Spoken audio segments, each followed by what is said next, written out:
Hey y'all, hey everybody. It's been some times. Hey Letitia. I've been quiet over here, but I'm working. So I started a series with Ancestral Strands talking about Dear Braiders. There was a post I had some time ago that said, Braiders, your clients are complaining. And from that, we decided to take some popular complaints and basically address them in video series.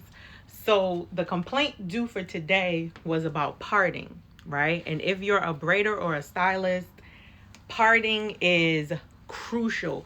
Even when I was learning, the people that I braided to practice on, they were like, listen, one thing I know for sure is that I am not going to leave here with my hair looking messy.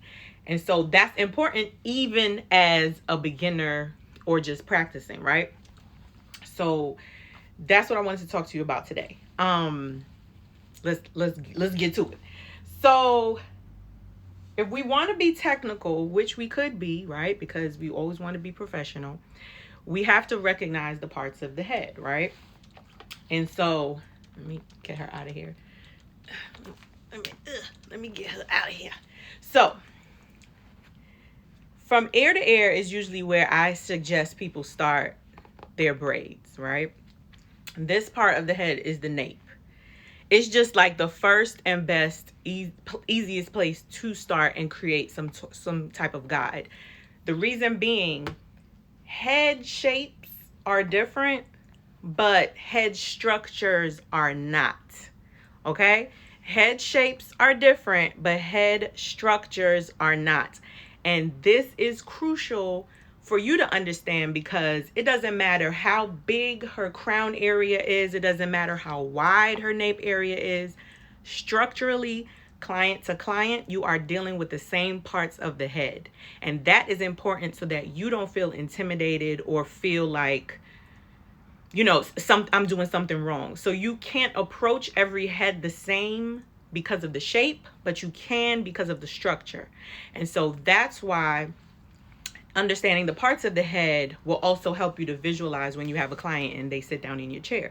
So this first area, ear to ear, is the nape area. And this is always where I suggest you start. This middle area is the crown, right? We think of the crown as the whole head, but it's technically this area above the nape. The curve point of the head, you can feel it in your own head, is your occipital bone, right?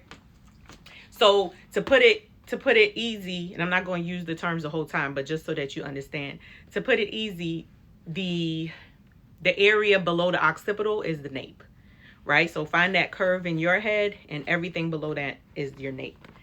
When we get to the front, what I call the promised land in Knotless Nation, don't go tell that to a professional stylist. Like, I made that up to make it easy for me when I was braiding people's hair, and I was like, ooh, I'm almost done. And that's the promised land. So that's what I call the promised land, but this is essentially the apex or the top of the head, this front area, right? I'm going to take out these braids. So this doll is pre-braided. I did not braid it for this. This was in a lesson that I did showing the difference between knotless and traditional braids. So ignore the condition of her head. But basically, this area right here, when you have this area left, you know this is the most exciting part of an install. You know you're almost done. So this is what I call the promised land, but it is technically called the apex, right? The top of the head. Now, when you chew, when you feel that area that rises, that is your temple, right? Above that is your parietal ridge. That's basically where the top of your head becomes the side of your head. It's just a small bony area. And this, of course, is the sides of your head. The what am I saying? Yeah, the side of your head. So now that you understand structurally the parts of the head, this should be what you use to guide you client to client, right? So I have another doll. I just wanted to show you, because I'll show you how to approach it now when a client sits in front of you and you see all their hair and you're like, oh my God, how am I going to push through this?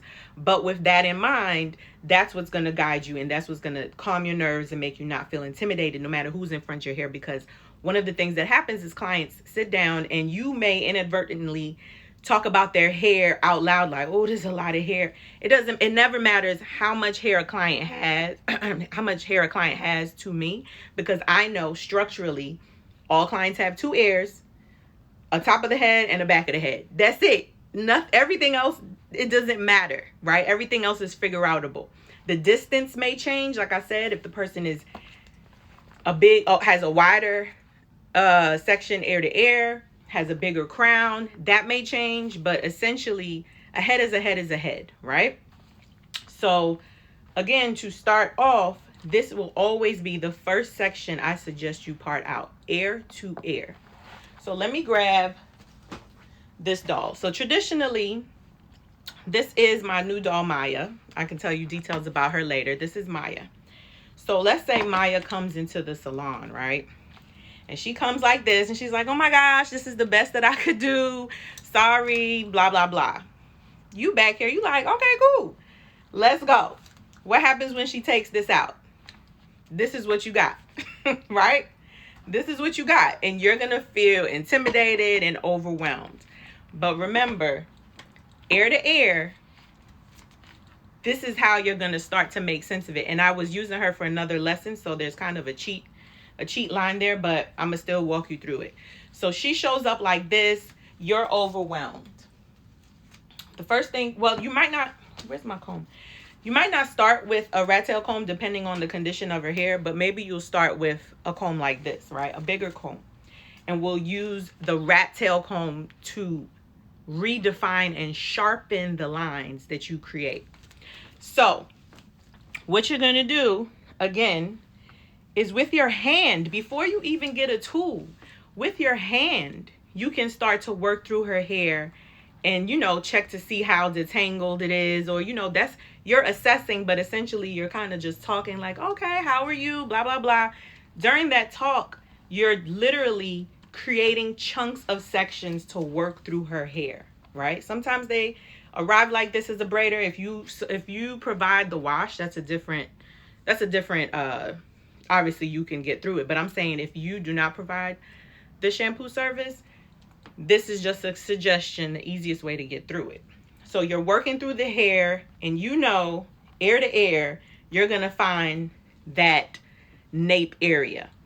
So as you're talking and greeting your client, maybe you'll work through it and create a very ratchet, you know, section that, you know, somewhere below this is her nape area, is a clean line ear to ear.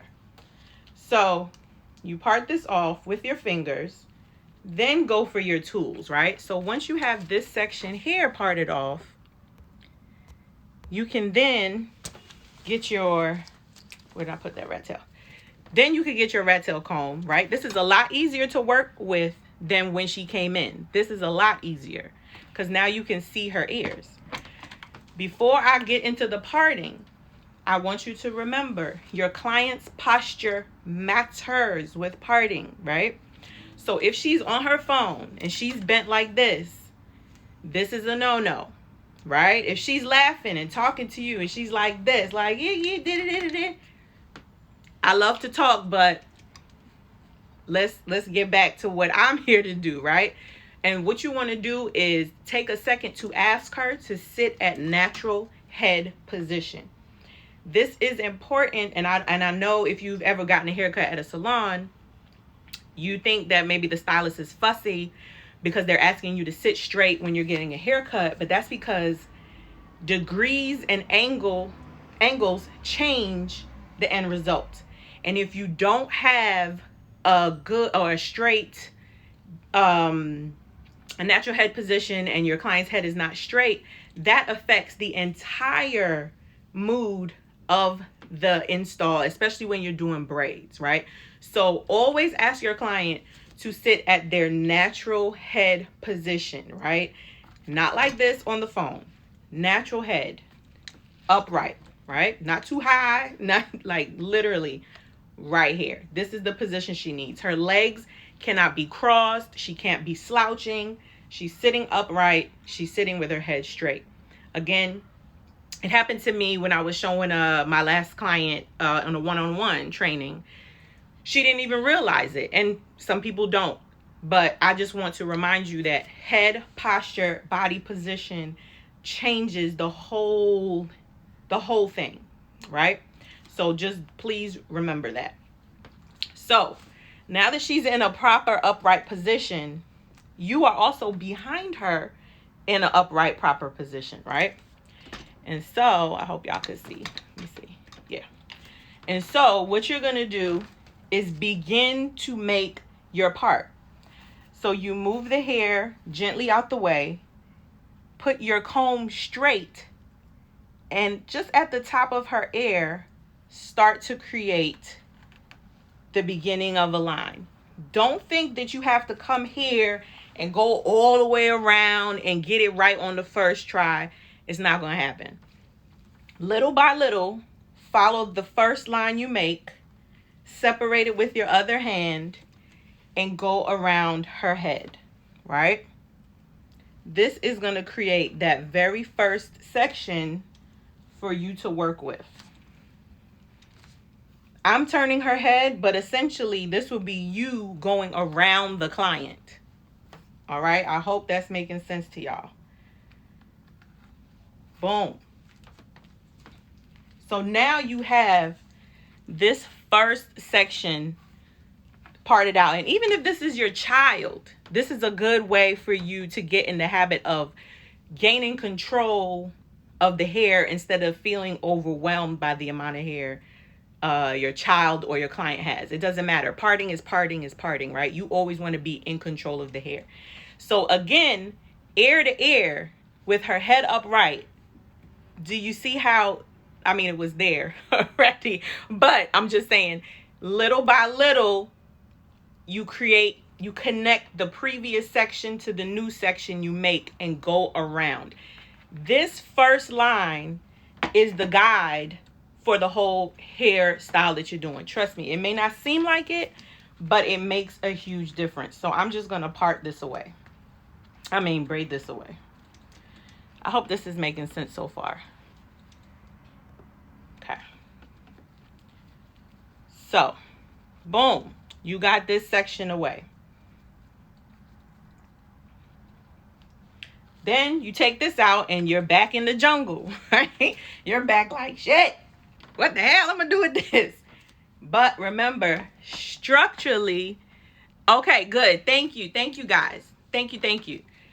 Structurally, we're not panicking because all clients have 2 ears, a forehead, a nose. Like, there's nothing to worry about. So boom. So now we're at this crown area. Don't forget, if we're using technical terms, basically the middle of the head, right? Middle of the head and the apex, the top, the front. What you're going to do now, what I suggest, right? This is all suggestions because there are so many ways to part hair. This is literally suggestions. And this is how I approach my clients' hair so that I don't feel overwhelmed and so that my work, even if I'm practicing something new, my work is neat. So now you want to come to the front of the head, right? And I suggest the next area you part out is this apex or crown area. What do you use to decide that parting? Well, of course, you use the shape of the head. The hairline gives you clues, right? Remember that parietal ridge, that natural indentation that not everybody actually, some people have it slighter, some people have more dramatic, but that natural recession of the hairline is a good indicator. So for her, it's about right here and here. It's a good indicator of where you're going to want to place, to part out the top of the head, the apex, right? So what you'll do is, again, go to the side of them, find that natural curve, and just make a line, right? Just make a straight line. How far back you go? Well, you use the head as a clue. Again, the head, hi Lavelle. again, the head is your cheat sheet, right? The head is going to help you. The head is all you need. So when you make that first line, where do you stop? Use their air. Again, we're trying to connect dots. So use their air, which if you see it here, is the end of this, right? If we use this line and come up to the part that we just made, right? Let's use that. Now we have this section right here. Again, perfect lines and all that detail can come after. This is a very basic guide of how to get control of the hair. And it might seem like, oh, this takes long. Trust me, do yourself a favor until you get more comfortable and create these sections. One of the first things you learn in beauty school is creating sections. For everything you do, for color, for haircuts, everything is about sections. And so for braid hairstyles, it's no different. So now you have that on the right side. Boom. Turn her around and we're going to do the same thing on the other side. I'm in front of her, so this might be wonky, but we're going to see. We gonna see. So I'm just taking the end of the rat tail comb, making a line, not stopping anywhere specific right now, but using her ear as the guide where to make the box. Lift it up. See that line? That's a good line to use as a guide. Come straight up. Boom. This is the next section. And guys, again, this is for a very basic head map for your installs. When you get into fancy parting and all that stuff, obviously you'll do something different. But for your most basic install, this is a good guide. So boom. So now that whole monster that you were intimidated by has 3 sections. Right? Moms, this could help you. I hope this could help you. 3 sections, right? Even if you can't braid, even if you don't know what to do. This right here is a hairstyle, if you ask me, right? Give her 3 dookie braids and a ponytail at the top. She done. So now we have this middle part. What you can do, let me see if I could, let me see. What you can do, Hubs just got home, sorry. What you could do, hi sweetie, 419. What you could do is now look at the overhead view of your client, right? The top of their head, the apex. And all you're gonna do, all I'm gonna do for this example is connect this corner to the other corner, right? So let me do that and let's see what we got here. Again, don't worry about perfection. You can perfect lines later. This right now is all about control. Boom. If you have questions too, please let me know. Boom. I connect. All I did was connect corner to corner. While you're doing it, you can also correct yourself because you'll start to see the parting, like the areas come to life. So now we have this middle front section, right? What I call the promised land. This is the promised land. Very simple now. Good. Thank you. Thank you. That's what I like to hear. So, tucking that in. Boom. So now that same head that we were afraid of, right, is now 1, 2, 3, 4, 5 sections. Well, you can't really do this to your person, but but you have 5 organized sections of hair, right? When it comes to, how can I say this? Let's say you're doing a braid install, right? I'm going to assume, well, this is what Knotless Nation is all about, doing knotless braids. But There are so many ways to part hair. I'm just trying not to make it confusing because y'all said it's going good right now. Let me see. So, what do I want to say right now? How do I want to say this?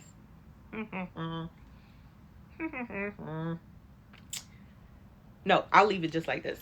I'll leave it like this. So, boom. So now you have all of your sections. Hold on. Does it get less intimidating, or do you still feel some kind of like whoa when you approach the hair sometimes? No, I really don't. I truly don't.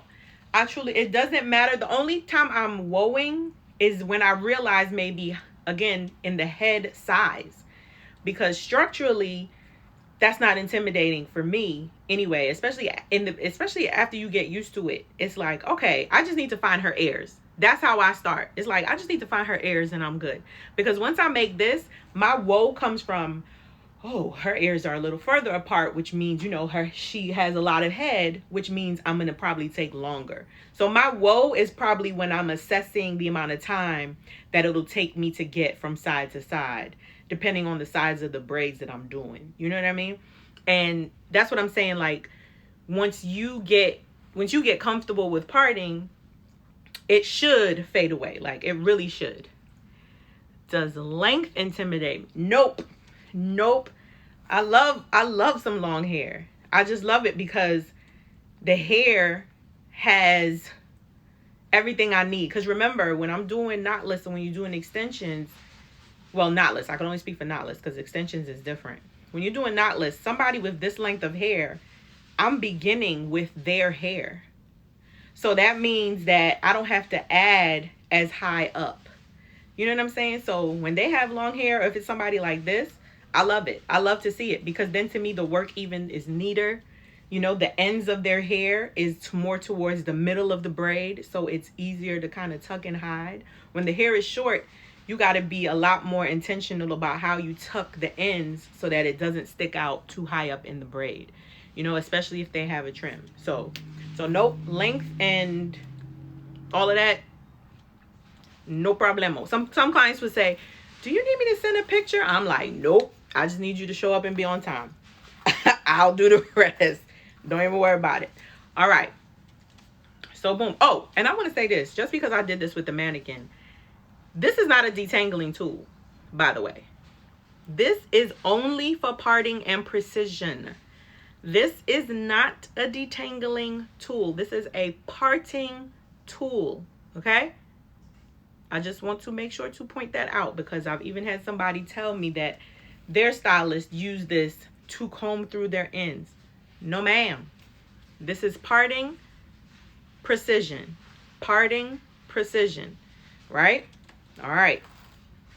So now that we have this middle chunk, I want to, what did I want to tell you? Oh, I wanted to tell you one more thing. We're already at 7:30. That's nice. I wanted to tell you something else.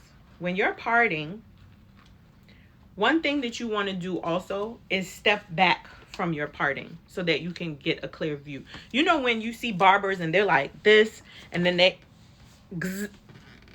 not just tricks and gimmicks. That's for you to get a better view of your work. Remember, while you're parting or creating your lines, the client might be laughing, talking, bending, ha ha, he, and you want to keep working, and so you're pushing through, but you might be too caught up in the conversation to realize that you followed them at their angle and created an angle in your parting, or you're just too close up. When you're too close up to your work, you can't really see. So just take one natural step back and make sure that your work is aligned. So I wanted to make sure to say that too. All right. So what I wanted to talk to you about next is when you actually start braiding, right? I wanted to show you something about finding the middle. Braiding is very much visual as it is physical, right? So you can be very technical, and I'll give you something that I shared in the Knotless Braids Blueprint that when I showed one of my girls this, they were like, ah! And it's just a really neat trick that you can use. that will help you until you start to connect your eyes to your hands, right? There has to be a lot of hand-eye coordination for parting, or it's just never going to make sense and you're going to take long, right? And pre-sectioning, I'm a believer in, even though it takes time, it helps tremendously, because when you pre-section, then the client can laugh, talk, fall asleep, because it doesn't affect your parting. Boom. So let's go back to this back section right here. So now your hair, right? How you part this next section will determine the size of the braids, right? If you're doing jumbos, and again, everything is subjective, because what's small to you might be extra small to me, and what's jumbo for me might be regular for you. So again, this is a very basic guide, right? There's no standard on sizes. You decide what you're not going smaller than, whether it's pinky size or whatever, or 2-finger size. You create that. So when I'm starting the braid, let me turn her this way. Again, this area will vary client to client. This goes back to heads being different in shape, but not being different in structure. I've had some people with a very wide area when I parted this section out, and I've had people with a very small area because they were crown heavy. It just depends. There's an average, obviously, but it truly just depends. And so when I come here now, if I'm doing, let's say, medium to large braids, this I would split in two. So from looking at this section now, I would just begin, and again, I'm standing on the opposite side, so I'm not in the way. So excuse me if it's janky right now. But this, visually, I will find the middle and split into two. The cheat trick that I want to show you is a good way to reference, double check your work, is with the comb in your hand. You don't have to pick up anything extra. You don't have to do anything new, right? So what you want to do to double check your own work is use the comb. How do you use the comb? As a ruler. How do you use it as a ruler? Use the teeth, right? So let's say this is your first time and you're trying to tighten up your neatness. Your hand-eye coordination isn't there yet, and you're just trying to figure it all out. You're going to take your comb, and again, this is something that my Knotless Nation girls know from being in the class, but I'm just giving it to you right now because that's the spirit I'm in. What you're going to do is take the top of your comb, put it on the part, and measure with the teeth the size of it, right? So for example, let me turn my body. So right now, the teeth to the back of her head is about right here. It's this many teeth. Hold on. Let me hold it right. Can y'all see that? It's this many teeth. This is the width of this area. How do you find the middle? You find the middle with the comb instead of the hair, right? And this is also how you measure if it's the same size. So let's say I'm really good at my hand-eye coordination, and I'm like, well, this look like the middle, or she laughing. I mean, obviously it's not, but let's just say, okay, well, right here, I want to put it right here. Taking the comb, you can do a quick measure of this area and say, okay, that's about that, but this is clearly not. Does that make sense? Because if you take this and measure it against that, you still have teeth left to cover that area. So I hope that didn't throw you way off, but that is a great cheat sheet tip, to use your comb as the ruler to find the middle, or to double check the lines that you just made. So, okay, always me. I'm glad that helped you. Good. That is a great way for you to check yourself, until, like I said, you do this. Good. Not a lot of people know about it. Good. Okay, sweetie, you got it? All right, cool. So again, until your hand-eye coordination gets better and you can find the middle, that's a way that you could find the middle of the back section. And it's just something that you could use, like I said, until you figure out what the middle is. So let me part this section out, my janky sectioning, because I can't see.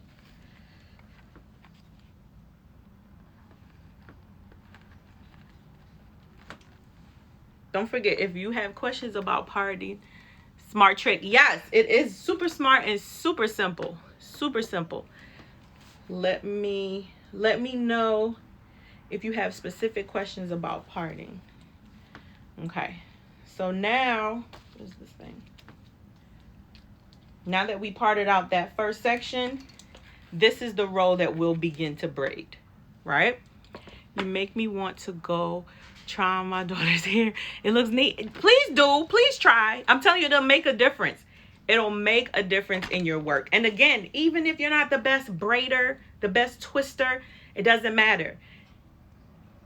One of the key things to a beautiful braid install is harmony, right? And harmony comes from symmetry, and symmetry comes from parting. Again, it's not about exactness, and it's not about, oh, that box is bigger than that box, and especially when you get to the front where you might go a little smaller.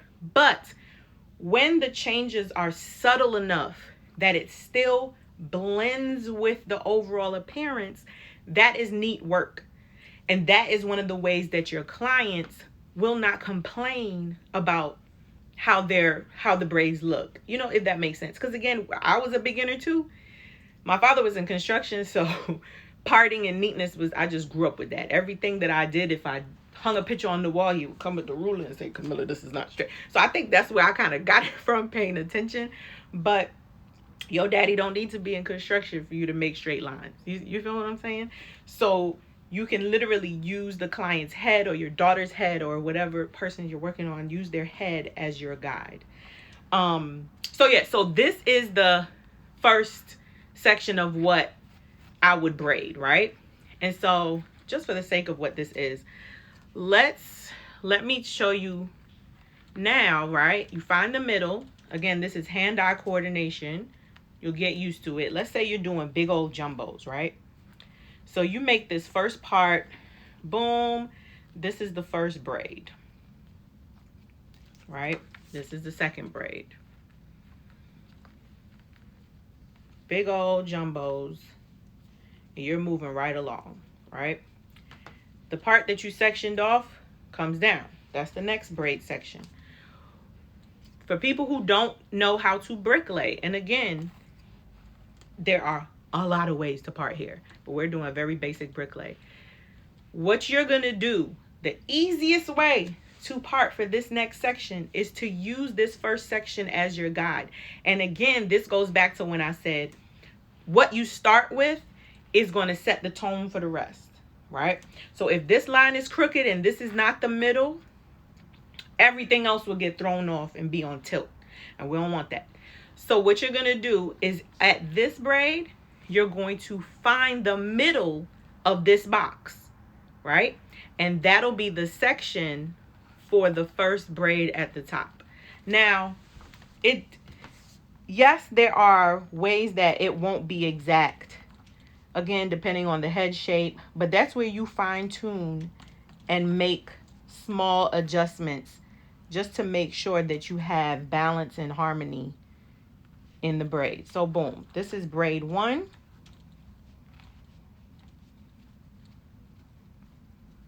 Come to the other box, find the middle of that.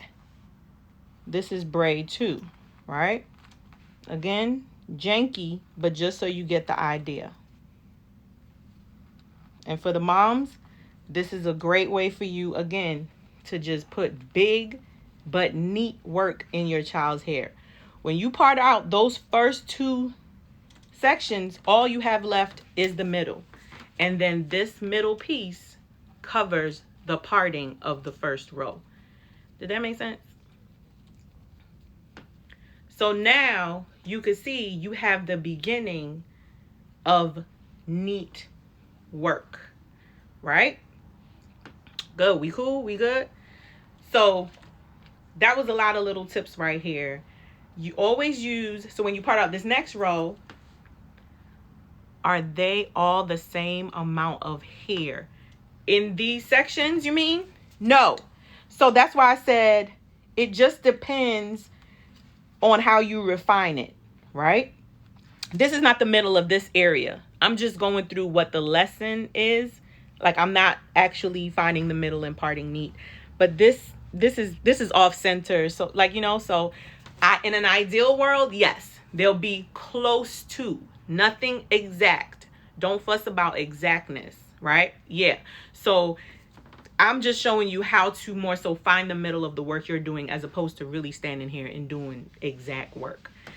So the main takeaway is basically what you establish as your first row will set the pace, and it will either help the harmony or offset the harmony of the rest of the work you do. So that when you're doing this next row, the line, is her head straight? The line should align up with this braid. Whereas, you know what I'm saying? So your next line will be hair in this row. So we're at 737. I wanted to talk to you about the front of the head real quick for this free ass lesson in parting. I hope this is really helping y'all, the people who did not respond. Because it's dinner time. That's why Hubs came back with some food. That's why I'm like, all right now. Time to eat. So let's talk about the front real quick.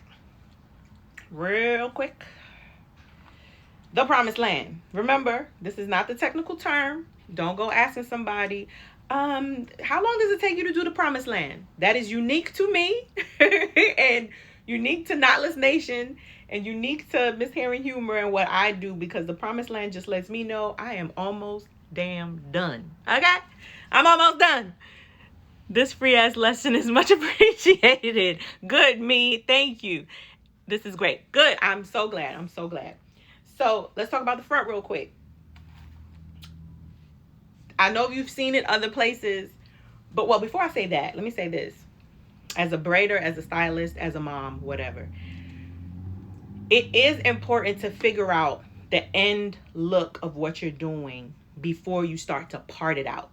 You know what I'm saying? So for example, when I first started braiding, or I should say first started having clients, I used to ask them, where do you have your part? And they were like, what? Where? Who asked? Like, this ain't a weave.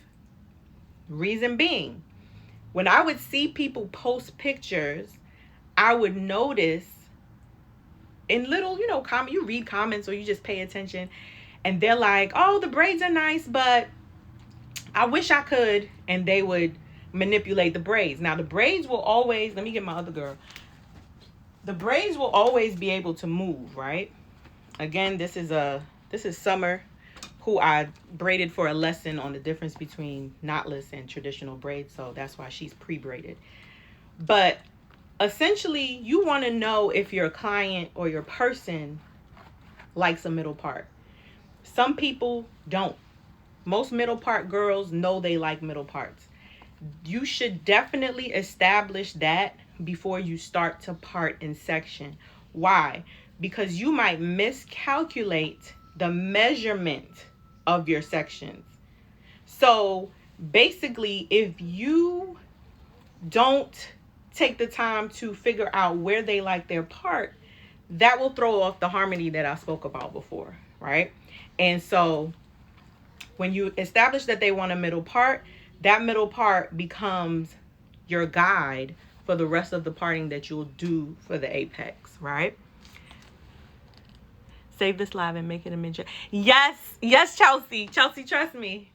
I took a deep breath and I'm here to show a little shum. Yes, thank you, Chelsea. And IGTV. Yep, I'm definitely going to save this.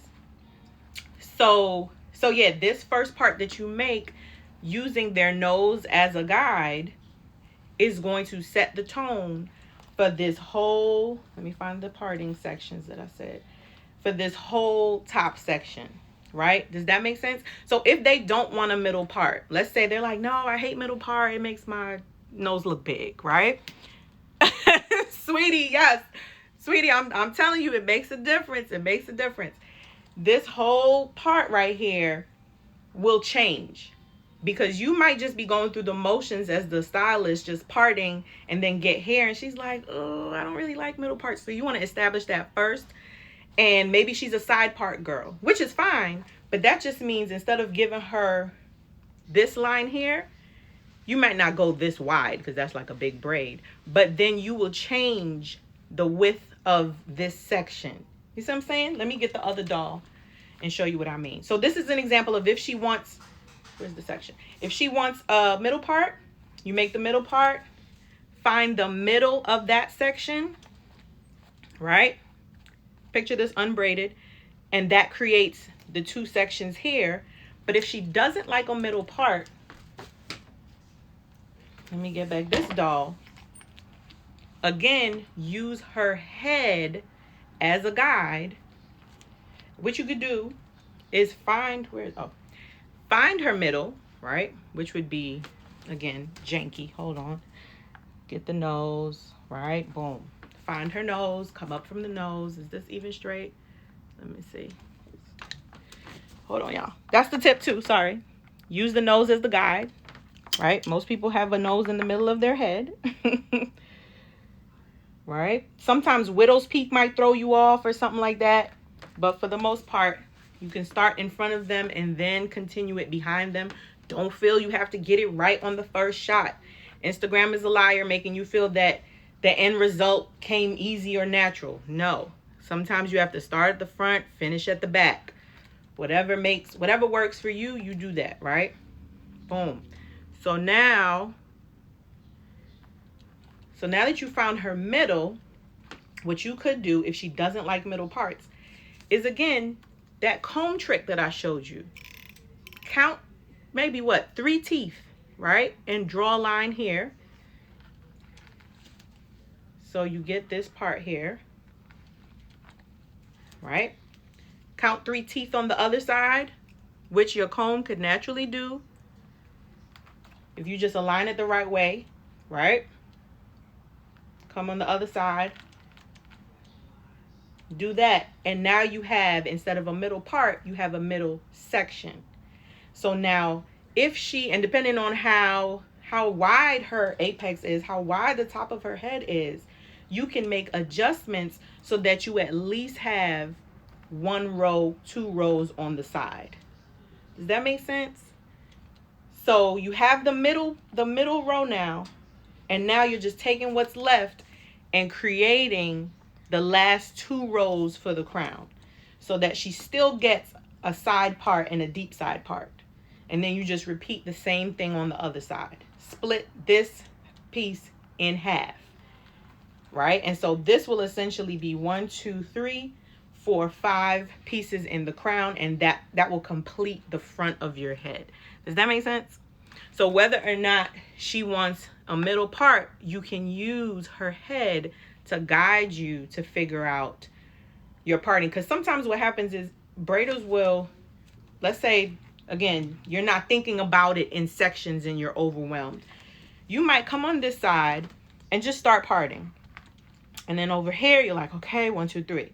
Then your hair, okay, 1, 2, 3. And because there's no concept of measuring and no checking of your own work, you might get here, throw it off center, 1, 2, 3. And then when you get here, you're like, this ain't the same.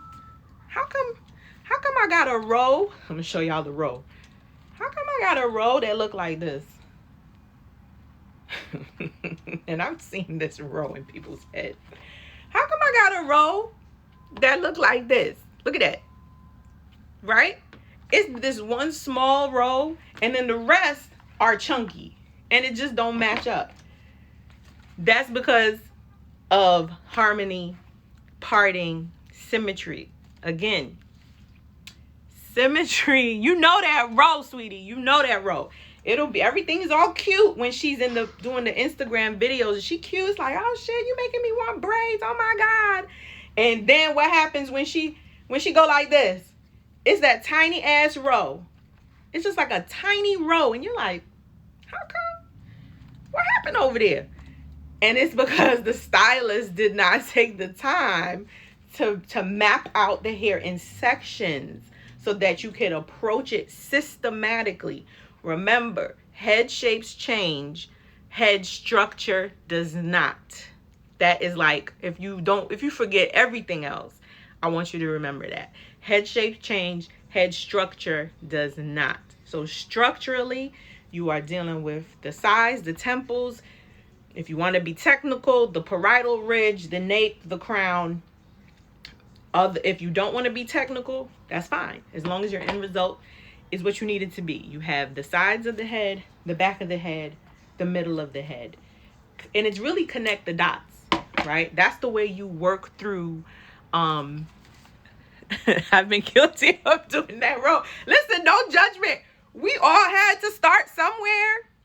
We did. But as you get better and as your prices get better, you don't want to send nobody out with that one scraggly braid that kind of don't belong nowhere. Now, mind you, that doesn't, again, there's so many ways to part. Sometimes it might work. Like if you're doing arch parting, it might work. If you're doing faux locks, it might work. But chances are, if you're doing knotless braids, which is already a scalpy braid style, you don't want her to have that tiny row. You don't want her to have that tiny row. And you damn sure, let me show you the other type of part that sometimes ends up happening. Listen, I'm guilty of it too. I ain't gonna lie. Especially with my friends. My friends used to get, they used to get it. I'm like, sorry, girl. This row right here. You know that row. Small front, wide back. Ooh, child. Then when they face the front again and the braids is all good when the braids are down. But it's when they start to flip and show their style off. It's like, ooh, that's a mess up. So again, when you have this section left, like I do right now, this section should complement, especially because this is the part she sees in the mirror. Let's not forget that. This is the part she sees in the mirror. So the apex, the top, is truly the most important. The back is important. It's all important. But the back is important because this is what people see, right? But what she sees in the mirror is what's really important. Because if she sees something that is balanced and harmonious in the front, she will defend whatever's happening in the back. Right? And I'm not saying do BS work, but I'm saying if she's like, yo, my hair is cute, and somebody try to say, well, girl, something in the back don't look right, she'll be like, don't even worry about that. I look cute. I look cute. What she sees in the mirror is what really matters. Again, you want all to be harmonious. You want it to be in sync. You want it to be neat. You want it to be lined up. But if she looks in the mirror and she's like, chances are she's going to start to go through your whole install to see what else is on tilt. You feel me? So that's just little braider to braider little inside scoop.